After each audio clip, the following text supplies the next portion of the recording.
dozens of Democratic lawmakers decided to boycott President Donald Trump's State of the Union address, and more than 30 of those Democrats appeared here at a counter-programming rally on the National Mall that they called the People's State of the Union. These Democrats argued that this was just one way they could show their opposition and resistance to the president. I am not at the State of the Union speech tonight because Donald Trump is making a mockery of this great institution, and he doesn't deserve an audience.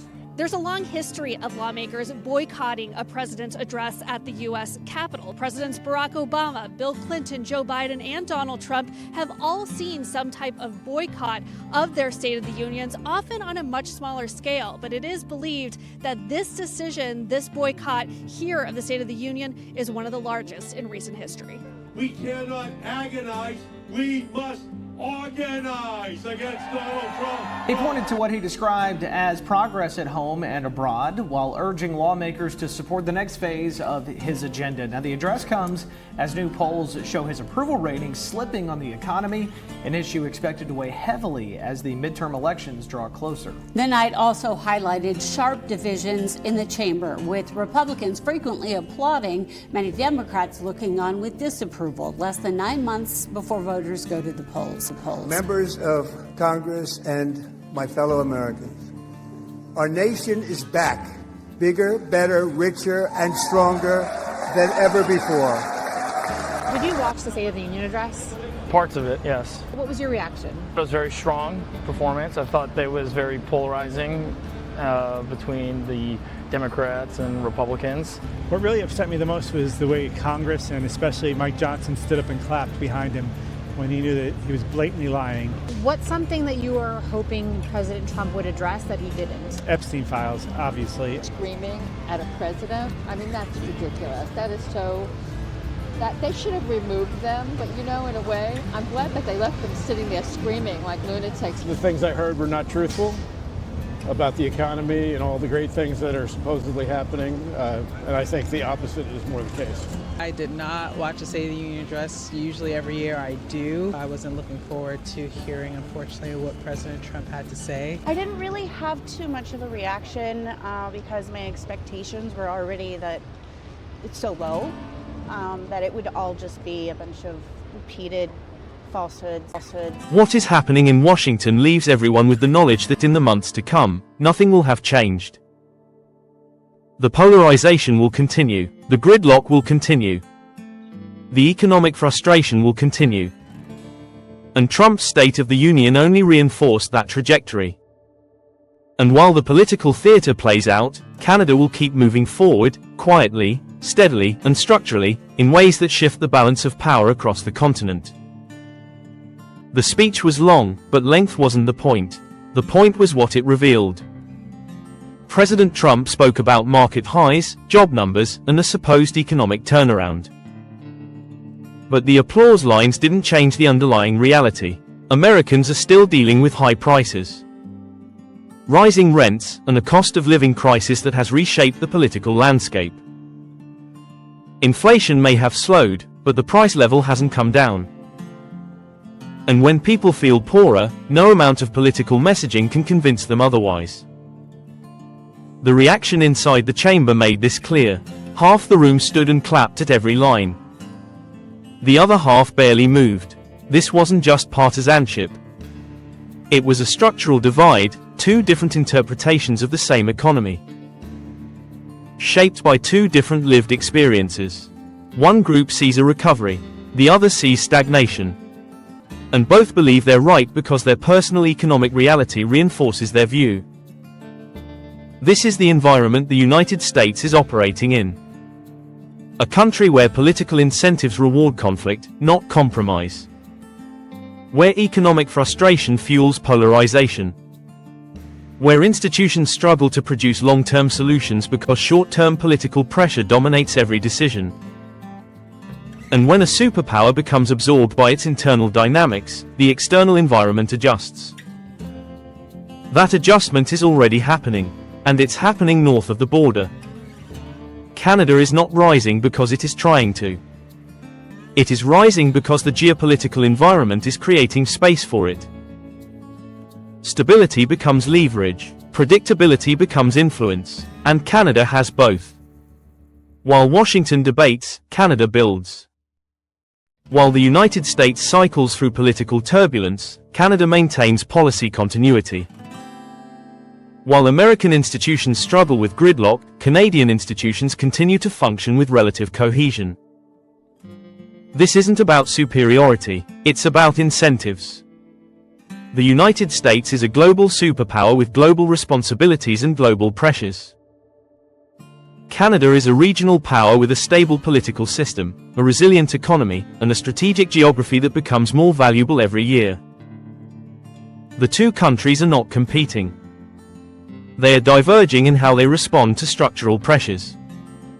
Trump's 2026 State of the Union made that divergence clearer than ever. Back in Washington, the political commentary focused on the usual themes.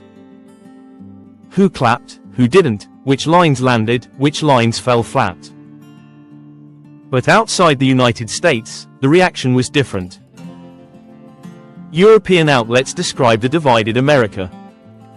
Middle Eastern outlets focused on US inwardness.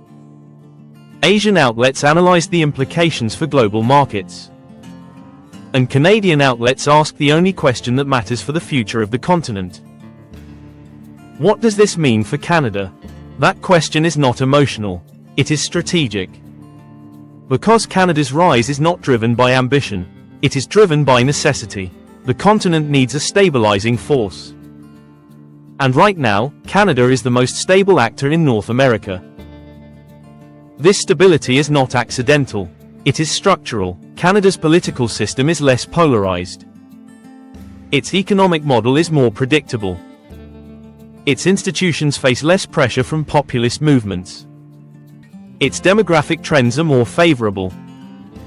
And its geography, once seen as a limitation, is becoming a strategic asset as the Arctic opens and global supply chains reorganize.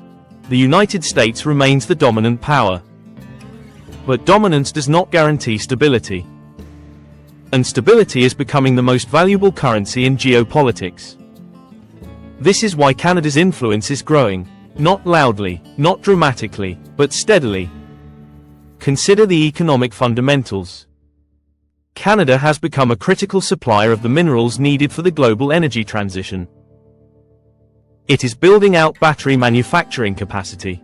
It is expanding semiconductor partnerships.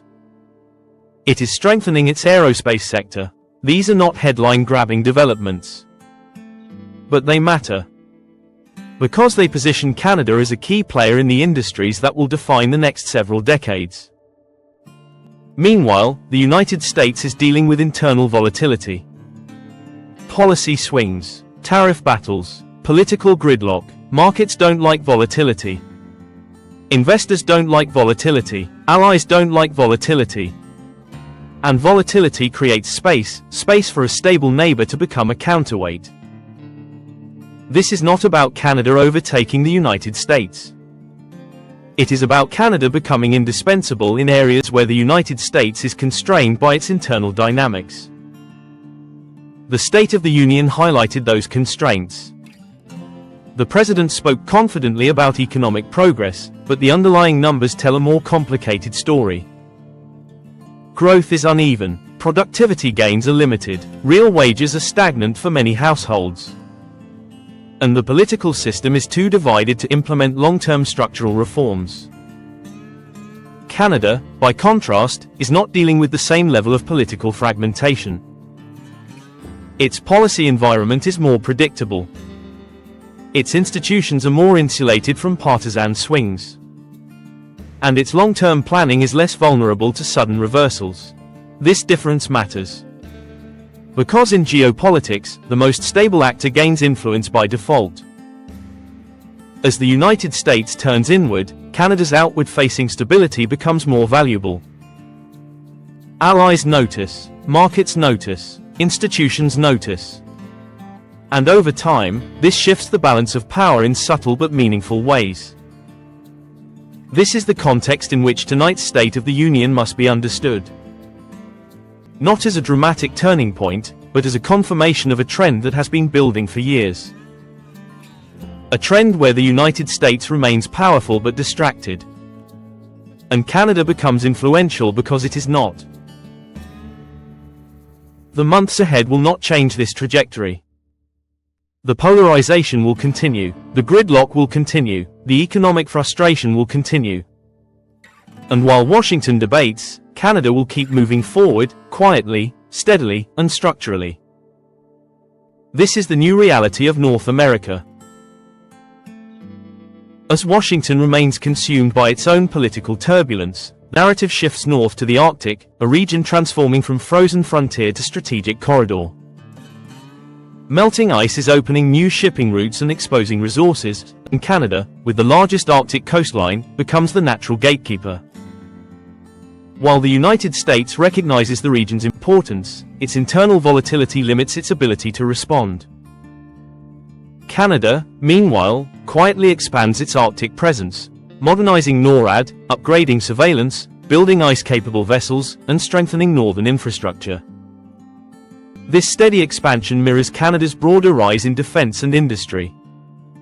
The Global Ice Surveillance aircraft, built in Canada, symbolizes a shift. Canada is no longer just participating in continental defense. It is shaping it. The same pattern appears in supply chains, critical minerals, semiconductors, and aerospace. Canada's stability and policy continuity make it an attractive partner for long-term investment, while US volatility creates hesitation.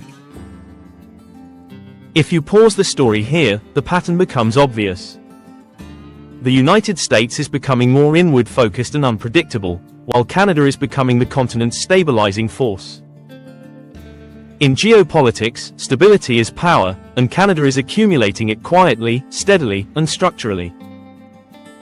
The future of North America will not be shaped by dramatic speeches or political theater.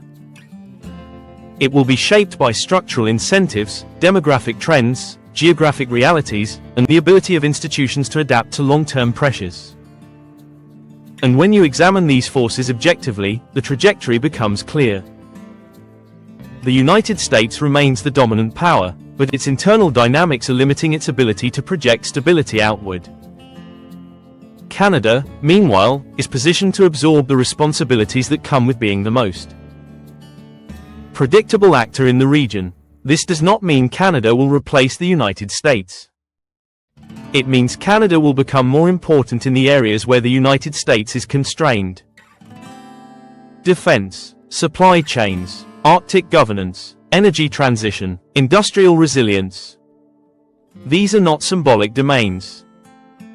They are the foundations of continental security and economic competitiveness.